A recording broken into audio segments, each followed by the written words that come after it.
तो हमारे शरीर में ये पांचों तत्व है, और अगर हम बाहर दुनिया देखें तो दुनिया में भी पांचों के पांचों तत्व हमें दिख जाते हैं।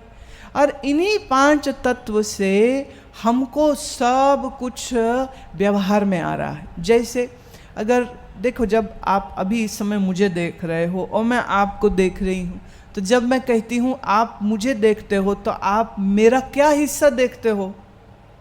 चेहरे का रंग, कपड़ों का रंग, घड़ी का रंग, बाल का रंग, यही तो देखोगे। तो तुम्हारी आंखों से मेरे शरीर का जो रंग है वो दिख रहा है। समझ आ रही है ना बात? ऐसा ऐसा सिर हिलाते रहना, ना लगे तो यूं कर देना, क्योंकि इतने ज़्यादा लोग हैं ना, दूर भी है, तो हम कैसे समझें कि आप मेरी बात समझ पा। ऐसा ना हम ना बोल बुला के हम घर चले जाएं और तुमको पता नहीं क्या बोल गए थे, कुछ समझ नहीं पड़ी। तो ये फिलॉसफी की क्लास ना हो जाए ना, जहाँ बच्चे सोते रहते हैं और टीचर किताब से पढ़ के बोल के चले जाते हैं। तो let's have a kind of a dialogue. मैं जो बोलूँ ना समझ लगे तो ऐसा कर देना, और समझ लगे तो ऐसा कर देना, ठीक है? तो तुम्हारे आँखों ने हमारे शरीर का रंग रूप देखा, और आपके कानों ने मेरी आवाज़ को सुना, सही? अब थोड़े अगर हम आपस में थोड़ा करीब बैठें तो आपके शरीर से निकलती हुई गंध को मैं सूंघ सकती हूँ। मैं इसलिए कह रही हूँ, कईयों के पसीनों में बड़ी बदबू होती, जिनके शरीर में पित्त बिगड़ा हुआ हो उनके पसीने में बड़ी बदबू आ जाती। ऐसा आदमी 5 फीट में भी बैठा हो तो पता लगता है, पूछने का भी दिल हो जाता है, भाई नहाए नहीं हो? नहा लिया करो कभी कभी, अच्छा होता है। पर दिक्कत उसके नहाने की नहीं, दिक्कत उसके शरीर के अंदर जो पित्त है वो बढ़ गया है। तो उसे पित्त शमन की थोड़ी औषधि करनी चाहिए, थोड़ा शीतली प्राणायाम करना चाहिए तो ठीक होता है। खैर, तो नाक से हम गंध लेते हैं, और आपकी जीभ जो है ये स्वाद लेती है, ठीक है? और आप जब छूते हैं किसी चीज़ को तो वो कोमल है, कठोर है, नर्म है, खुरदरी है, या आप from the sense of touch से आपको महसूस होता है। तो आपकी 5 इंद्रियां हैं, 5 सेंसेस, और इन 5 सेंसेस से आप बाहर की संसार की इन 5 चीज़ों को आप महसूस करते हो, एक्सपीरियंस करते हो। So all the sensory experiences are happening through your, ये शरीर के अंदर जो लगी आपकी इंद्रियां। तो 5 का ये अजब खेल चल रहा है। अब जैसे अगर मैं कहूँ कि इस समय मेरे हाथ में क्या है, तो आप क्या देख पा रहे हैं कि एक सिल्वर कलर का बॉक्स है। तो अब आपकी आंखों ने इस बॉक्स का शक्ल देखी, इसका रंग देखा। अब अगर आपको मैं ऐसे दे दूं तो आप इसे छू के इसका जो मेटल है, क्योंकि दूर से तो प्लास्टिक है, मेटल है, कुछ ज्ञान नहीं होगा, आप छुएंगे तो पता चल जाएगा। हाँ, और इसके अंदर हमारा जादू होता है। हमारा जादू माने हमारी ये मिश्री है। अब मिश्री मुंह में मैं रखूं तो मुझे स्वाद आएगा कि तुम्हें? क्या लगता है? हैं? मैं मेरे जीभ में रखूं, स्वाद आपको आएगा कि नहीं? आपको याद होगा, जब कभी खाई होगी तो उसको आप याद तो कर सकते हैं, लेकिन आपको ये जो अभी मैं मुंह में डालूंगी, ये इसका स्वाद मुझे आ रहा है, आप खाली देख रहे हो, तो देखो देखो। अच्छा, अब मैं एक आपके सामने स्थिति रखती हूँ। मान लीजिए हम आपके आँख में पट्टी बांध दें, कान में आपके तेल डाल के ऊपर से रुई ठसा ठस भर दे, आपका मुंह भी बंद कर दे, माने आपको मुंह खोलने की इजाज़त नहीं हो, और आपके स्किन के ऊपर कोई ऐसा लेप लगा दें कि आपको ठंडा गरम कोमल कठोर भी कुछ पता ना चले, और आपके नाक में भी कुछ हम ऐसी दवा लगा दें कि कोई सुगंध नहीं, कोई गंध, बदबू या सुगंध कुछ भी आपको पता न चले। तो मुझे बताइए, आपके लिए संसार क्या रह जाएगा? कुछ भी नहीं। अंधा देख नहीं सकता है, सुन सकता है, बोल सकता है। गूंगा बोल नहीं सकता है, पर आंख से देख सकता है। बहरा सुन नहीं सकता है, पर देख सकता है और बोल सकता है।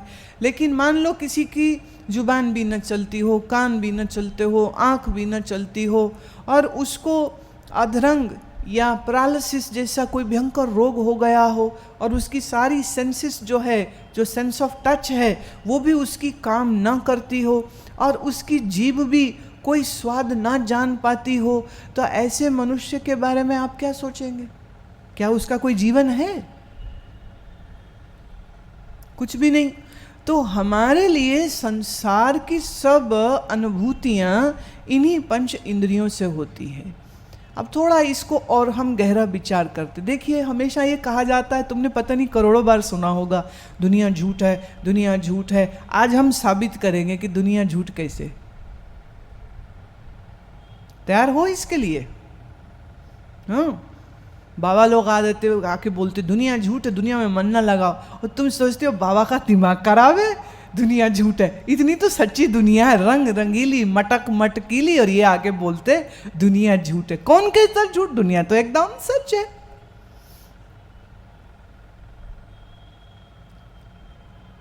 अच्छा, आप एक बात कहिए, थोड़ा डिमॉन्स्ट्रेशन लेते हैं।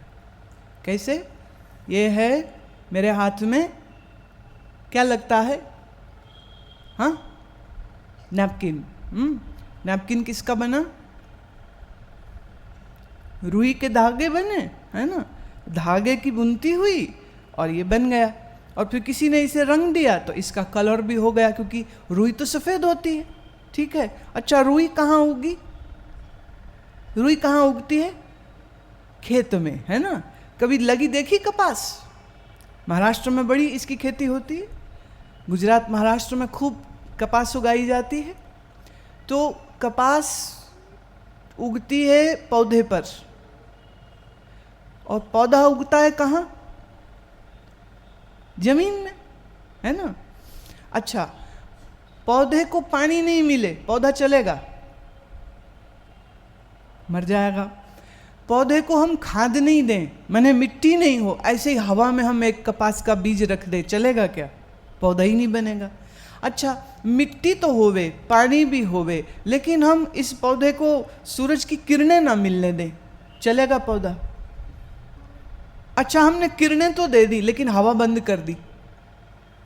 एक प्लास्टिक के जार में हम थोड़ी मिट्टी डालें, मिट्टी में बीज डाल दें, और पानी भी खूब ठस ठस उसमें भर दें, और सूरज की खूब किरणें भी उसके ऊपर आती रहें, लेकिन उसमें हवा नहीं हो, जरा सी भी हवा न जाने का कोई मार्ग हो, ये बीज पौधा बन सकेगा क्या? कॉमन सेंस है ना ये तो, इसमें तो लॉजिक के लगाने की जरूरत नहीं है। तो सब समझ रहे हैं? बड़े समझदार बुद्धिमान मेरे श्रोता है भाई, आज तो हम धन्य हो गए, फटफट समझ रहे हैं बात को। अच्छा, मुझे एक बात बताइए, अगर मिट्टी ना होती तो रुई ना होती, है ना? अगर हवा ना होती तो कपास ना बनती, अगर अग्नि सूरज की ना मिलती तो भी पौधा ना बनता, अगर पानी नहीं मिलता तो भी पौधा नहीं उग पाता। तो फिर ये मेरे हाथ में नैपकिन है कि मिट्टी है, पानी है, हवा है, सूरज है, क्या आकाश है? वो पांच नहीं हो तो ये है। अब तुम कहोगे मिट्टी तो दिखती नहीं है, हवा तो दिखती नहीं है, सूरज की किरणें तो दिखती नहीं है, इस समय तो हमें नैपकिन दिख रहा, इतनी बात कहोगे तुम, है ना? वो तो छोड़ दीजिए, कहानी पुरानी है, अभी की बात करिए। अभी ये क्या है? नैपकिन है।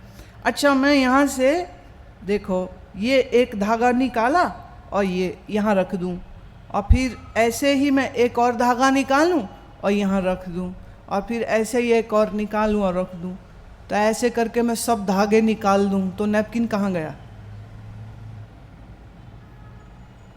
तो ये नैपकिन है, ये आपकी कल्पना हुई या ये नैपकिन है, ये एक यथार्थ हुआ, सच हुआ? अगर एक एक करके इसके सब धागे निकाल दूं तो नैपकिन बचेगा क्या? तो फिर ये धागे हैं कि नैपकिन है? बोलो। अच्छा, तो ये धागे हैं कि कपास है? अच्छा, ये कपास है कि मिट्टी है? ये मिट्टी है कि जल है? जल है कि अग्नि है, अग्नि है कि वायु है, वायु है कि आकाश है, तो नैपकिन कहाँ है? तो ये झूठ हुआ कि सच? बोलिए, ये नैपकिन झूठ हुआ कि सच? ये कहोगे एक कुर्सी है जिस पर इस समय मैं बैठी हूँ, ये कुर्सी है, अगर इसका मैं इंजर पिंजर, अगर आपको याद हो तो शेक्सपियर की एक बहुत ज़बरदस्त कहानी थी, ड्रामा उसने एक लिखा था, जिसमें एक आदमी कर्जा लेता है और उस कर्जे के बदले में वो ये कहता है कि अगर तुम समय पर मेरा धन वापस नहीं करोगे तो मैं तुम्हारे दिल से, छाती से मैं मांस निकालूंगा। ये शेक्सपियर की कहानी है लिखी हुई। होता यह है कि वो व्यापार के लिए पैसा लेता है और उसका जहाज डूब जाता है, सब खत्म। तो ये बहुत क्रूर मनी लेंडर वो कोर्ट में केस कर देता है। राजा कहता है देखिए ये इसने मेरे कागज पे साइन किया है कि अगर ये मेरी रकम नहीं चुकाएगा तो मैं इसके सीने से 1 किलो मांस काट लूँगा। अब सोचिए अगर किसी के छाती से 1 किलो मांस कोई निकालेगा तो बंदा तो मर ही गया ना। उसने सीधे तो ये नहीं लिखा कि मैं तुम्हें मार दूंगा, उसने कहा मैं तुम्हारे सीने से 1 किलो मांस निकालूंगा, अ पाउंड ऑफ फ्लैश। बड़ी घबराहट हुई, अब क्या करे। और केस एकदम जेन्युइन है, कागज पे उसने साइन किया है, आज उसका अधिकार बनता है। इसकी एक व्यापारी की एक गर्लफ्रेंड थी, उसका नाम था पोर्शिया। पोर्शिया कहती है देखिए आप चिंता मत करिए, आप मुझको वकील बना के ले चलिए, मैं साबित कर दूंगी कि वो आपके सीने से मांस नहीं निकाल सकता। बोले वो कैसे? पहली बात, उस समय पर औरतों को वकालत करने की इजाजत नहीं होती थी। ये शेक्सपियरियन जमाने की मैं बात कर रही हूं। तो पोर्शिया ने आदमी का वेश बनाया, आदमी का वेश बनाया और वकील बन करके वो कोर्ट में पहुंच गई और वो पैसा जिसने दिया था उस व्यापारी को कहती है कि ठीक है आप 1 किलो मांस ले सकते हैं, लेकिन एक भी रक्त की बूंद निकलनी नहीं चाहिए, क्योंकि आपका अधिकार इसके सीने पर जो मांस है उस पर है, लेकिन कागज में ये कहीं नहीं लिखा है। तो आपके चाकू जब लगे तो सिर्फ मांस निकालिएगा। You can only take a pound of flesh but you can not even drop a single drop of blood. एक रक्त की बूंद भी नहीं गिरनी चाहिए। ले लो अब मांस। और बोले ये कैसे हो सकता है, ऐसे कैसे हो सकता है? बोले देखिए आपके कागज में लिखा है कि अगर ये मेरा पैसा नहीं चुकाएगा तो इसके सीने से मैं 1 किलो मांस निकाल सकता हूँ। तो हम तो आपको मना कर ही नहीं रहे, पैसे तो उसके पास है नहीं, आप मांस ले लीजिए, लेकिन आप 1 कतरा भी खून का नहीं ले सकते। तो वो केस अपना हार गया। अब जिसे आप कहते हो शरीर, आप इसे कहते हो ना मैं, ये मैं हूं। शीशे के सामने खड़े होके अपनी जब शक्ल संवारते और सुधारते हो तो कैसे खुश होते हो, मैं कितना सुंदर लग रहा हूं, मैं कितना अच्छा लग रहा हूं। जिसको आप शरीर कहते हो, ये मेरा शरीर है। मैं आपसे पूछती हूँ इस शरीर का कौन सा हिस्सा आप हैं? ऐसा करते अगर हम आपके सामने एक आदमी की लाश लाके रख दे, शरीर तो शरीर ही है ना, तो उस शरीर को देख करके हम आपसे पूछें कि आप मांस हैं, हड्डियां हैं, बाल हैं, मसल्स हैं, खून हैं, कौन है आप?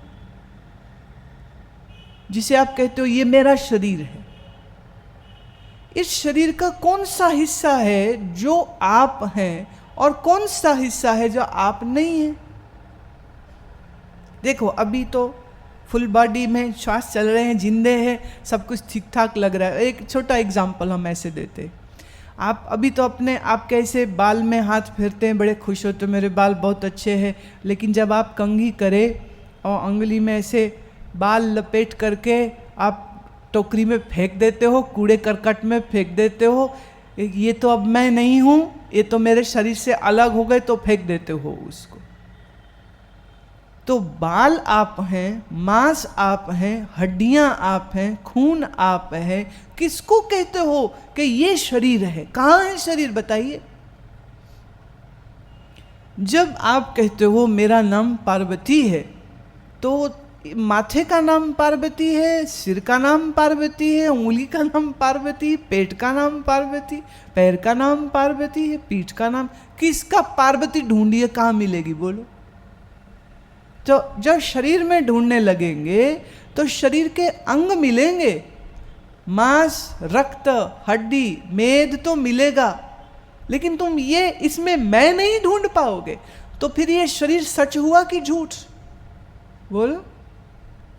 जैसे ये नैपकिन ढूंढने पर मिला नहीं है, ढूंढने पर मिला नहीं है, कपास मिल गई, धागे मिल गए, मिट्टी मिल गई, हवा मिल गई। ऐसे ही जब तुम कहते हो शरीर, तो शरीर का एक कंपोजिट हमने एक स्वीकार कर लिया कि ये शरीर है, लेकिन सच ये है कि कंप्लीट शरीर में सच्चाई ढूंढने जाओगे तो कहाँ मिलेगी। ये मिट्टी पानी हवा का जोड़ हुआ तो शरीर सांस ले रहा है, जिंदा है, लेकिन जो इसमें से एक अंश भी बाहर निकल जाए, माने शरीर से हवा ही बाहर निकल जाए और हवा शरीर में जरा भी ना रहे, तो शरीर जिंदा रहेगा क्या? हवा छोड़िए, शरीर से पानी पूरा खत्म हो जाए, डिहाइड्रेशन, एक्यूट डिहाइड्रेशन हो जाए, आदमी उससे भी मर जाएगा। तो ये मिट्टी पानी हवा का जो जोड़ है, सप्त धातुओं का ये जो शरीर जोड़ है, इस जोड़ को हमने कहा ये शरीर है, लेकिन सच में ढूंढने जाएंगे तो शरीर मिल देगा नहीं। पदार्थ मिलेंगे, तत्व मिलेंगे। तो हमारी आंखें जिस जगत को देखती हैं वह जगत सत्य नहीं है, वह जगत मिथ्या है।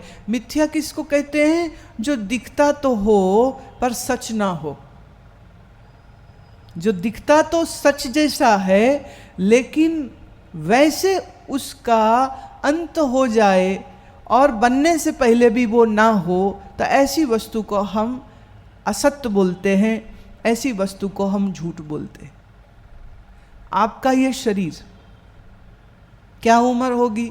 अब सबकी अलग अलग उम्र है। मान लीजिए किसी महिला की उम्र 40 वर्ष की होवे, तो इसका मतलब 40 साल पहले उसका शरीर नहीं था। अच्छा, कितना जिएगी?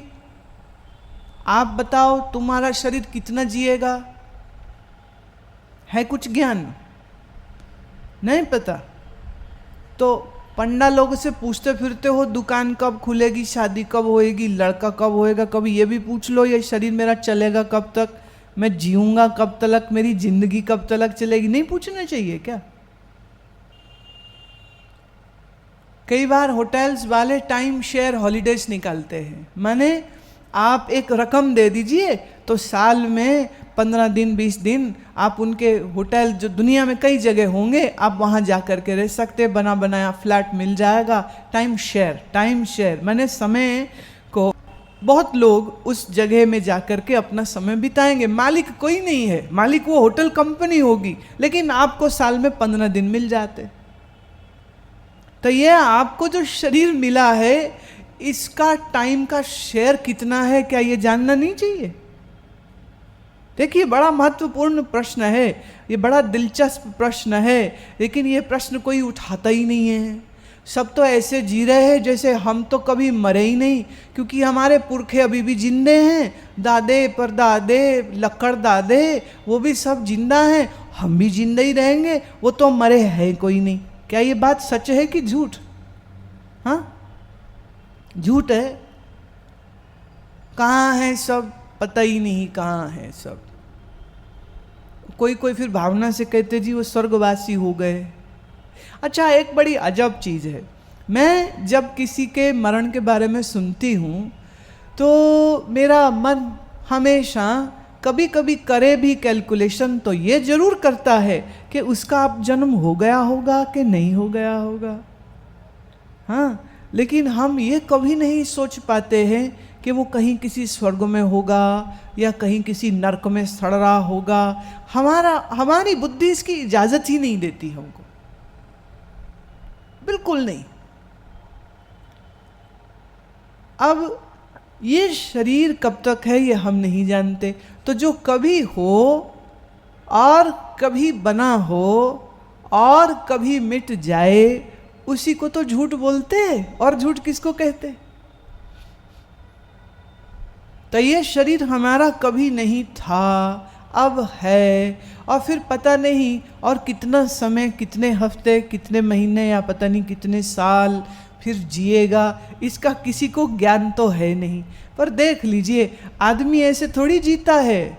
आदमी तो ऐसे जीता है, सबको मार के मरूंगा, ऐसे थोड़ी मरूंगा मैं। छेदी लाल के लड़के ने दुकान खोली। दुकान उसने क्या खोली? दुकान उसने शमशान घाट पर इस्तेमाल होने वाले सामान की खोली। तो कफन है, लकड़ी है, हवन सामग्री है, ऐसा वो सब सामान जो पूजा में उस समय इस्तेमाल होगा। कोई मरेगा तो ये भी बहुत बड़ा बिजनेस है, छोटा नहीं है, बहुत बड़ा बिजनेस है ये। उसने जो दुकान खोली तो वो अपने पिताजी को कहता है कि पिताजी देखिए, आपके स्टाइल से हम दुकान नहीं चलाएंगे, हम हमारे स्टाइल में दुकान चलाएंगे, हम पढ़े लिखे हैं। बोले ठीक है बेटा, तुमको जैसे चलानी हो चलाओ। हुआ यूँ कि फ़ोन लगे आने छेदी लाल को, अरे जल्दी आओ, तेरे बेटे को बड़ी मार पिट रही है। बोले क्यों, क्या हो गया? बोले आओ तो देखे। जो वो पहुंचा दुकान में तो समझ लगी कि उसके लड़के की पिटाई क्यों हो रही थी, क्योंकि उसने अपनी दुकान के आगे एक बैनर लगा रखा था, एक कफन खरीदिए दूसरा फ्री। आज ही अपना ऑर्डर हमें लिखाइए और 50% का डिस्काउंट पाइए। होता है ना, by one get one free. तो एक मुर्दे का सामान खरीदिए, दूसरे मुर्दे का सामान फ्री। ये उसने इश्तिहार लगा रखा, तो लोग उसकी पिटाई कर रहे थे, क्योंकि जो आया लेने एक का तो उसको कहता है भाई साहब सेल चल रही, दूसरे का भी ले लो, याद करेंगे हमको। तो ये बोला तो उसकी पिटाई हो गई। लेकिन वैसे सोचा जाए तो बात तो कुछ गलत नहीं है। मैं आज पढ़ रही थी, एक नवद्वीप में, बंगाल में एक जगह है, कलकत्ते से कोई 125 किलोमीटर दूर पर ये जगह है नवद्वीप। वहाँ एक पंडित रहते थे और उसके मन में बड़ी भावना आई कि चैतन्य महाप्रभु सबके यहाँ जाकर के कीर्तन करते हैं, मेरे भी कभी आए और मेरे यहाँ भी हरि नाम कीर्तन हो। तो उसने महाप्रभु को जाके प्रार्थना करी कि प्रभु आप हमारे यहाँ भी पधारिए। तो उन्होंने कहा ठीक है, अगली एकादशी का कीर्तन तुम्हारे ही घर में होगा। तो निहाल हो गया पंडित। और एकादशी की सुबह जब वो उठा और बड़े खुशी खुशी से केले के पेड़ बांधे, बंधन बार लगाए कि आज हमारे घर भक्त पधारेंगे, आज हमारे चैतन्य महाप्रभु आएंगे और कीर्तन होगा, हरि नाम यश होगा, ऐसी भावना में वो काम कर रहा था। उसका लड़का भी काम कर रहा था। सीढ़ी लगाते हुए, केले बांधते हुए में लड़का गिर गया। गिरा तो सिर में चोट लगी।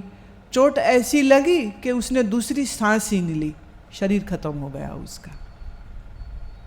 अब पत्नी अभी सो रही थी, बाकी बच्चे अभी घर में सोए हुए थे और ये तो बहुत सुबह उत्साह में तैयारी कर रहे थे।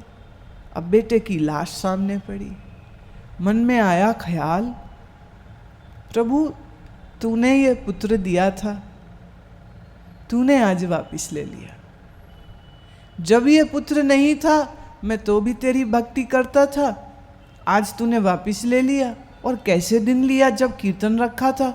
कोई बात नहीं, ले लिया तो ले लिया, लेकिन अभी ये मैं किसी को बताऊंगा नहीं कि मेरे पुत्र का देहांत हो गया है। ये भक्तों की महिमा है, ये भक्तों का निश्चय है, ये भक्तों का ईश्वर के प्रति प्रेम है, ये उनकी अगाध भक्ति है कि अगर कहीं ये खबर सबको लग गई तो घर में कीर्तन ना होगा, चैतन्य महाप्रभु ना आएंगे, मेरे घर एकादशी का कीर्तन नहीं होगा। और पुत्र को तो अब दाह संस्कारी करना, और करना क्या है, तो उन्होंने अपने लड़के के देह को उठाया और घर के पिछवाड़े में जा कर के वहाँ उसको रख दिया, सुरक्षित करके, दरवाज़ा बंद करके, सांकल बंद करके, क्योंकि इस कमरे में गाय का चारा ही रखते थे और तो कुछ कोई जाना आना होता नहीं था। वो सांकल लगाई, ताला लगाया, चाबी जेब में डाली, चुपचाप वापस तैयारी करते रहे। संध्या में चैतन्य महाप्रभु आए, भक्त मंडली आई, खूब पखावज बजे, खूब खोल बजी, खूब कीर्तन हुआ और खूब कीर्तन होता रहा। बड़ी मस्ती छाई हुई। लेकिन चैतन्य महाप्रभु पूछते हैं, क्या बात है, कुछ ठीक प्रतीत नहीं हो रहा है, क्या हुआ?